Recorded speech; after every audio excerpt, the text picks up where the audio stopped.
নমস্কাৰ, মই হৰিতা আৰু উপস্থিত আছোঁ আজি শ্বহীদ মাৰ্কেটত LK ইলেক্ট্ৰনিক্সত। আজি মই চোলাৰ এখন কিনিম বুলি আহিলোঁ। এইকেইদিন মোবাইল চাৰ্জ দিয়াৰ কাৰণে বহুতেই বেছি অসুবিধা হৈ আছিল। আজি এইখন লৈ লওঁ, কি হয় নাজানো। প্ৰথমবাৰৰ কাৰণে কিনিছোঁ, ভগৱানে কৰিলে ভাল হ'ব। মোবাইলটো আৰামত চাৰ্জ দিব পাৰিম বুলি ভাবিছোঁ। চোলাৰখন কিনিব লৈছোঁ।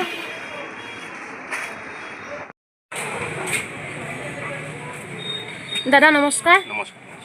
মই চোলাৰ এখন কিনিম বুলি আহিলোঁ।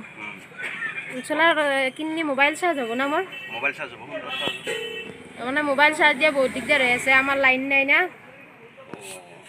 মোবাইল তোমাৰ স্মাৰ্ট মোবাইল কোনটা চলিব? চলিব, এটা চাৰ্জ হ'ব আৰু মোবাইল এটা নহয়, 2-3টা মোবাইল চাৰ্জ কৰিব পাৰিবা। আপোনাৰ মতে কি ক'ব? এই ল'ৰাটোতো এনেই নাযায় মোৰ। নাযায় খুব ভাল চাৰ্ভিছ পাব আপুনি।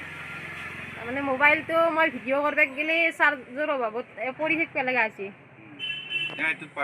বেলেগৰ ঘৰত চাৰ্জ দি আনো, 100 কৰিলোঁ, কৰি পেলাই পিছত আৰু যাই থকা বেলেগৰ ঘৰত বহুত দিগদাৰ হৈছে। তাৰমানে চলিব আপোনাৰ মতে? চলি যাব লগত আৰু 3-4টা দিছে ভাল আৰু এখন দিছে ফেনো ব্যৱহাৰ কৰিব পাৰিবা।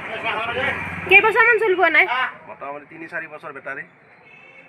পেনেলতো ৱাৰেণ্টি আছে 25 ইয়াৰ্ছ। মই এইখন চোলাৰ লৈ ল'লোঁ। চোলাৰ মই আগতে দেখাই নাছিলোঁ, আজি প্ৰথমবাৰৰ কাৰণে দেখা পাইছোঁ। দাদা চোলাৰখন চলিব নহয়? প্ৰথমবাৰৰ কাৰণে কিনিছোঁ।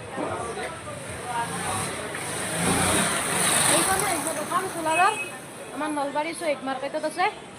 মই ইয়াৰ পৰা আজি লৈ ল'লোঁ। কেনে হয় নাজানো, চলে যদি আপোনালোককো ভিডিঅ'ত দেখাম আৰু কেনেকৈ চোলাৰৰ পৰা চাৰ্জ হয় মোবাইল। আজিৰ ভিডিঅ'টো ইমানেই আছিল। পুনৰ এটা নতুন ভিডিঅ'ত লগ পোৱাৰ আশাৰে বাই বাই।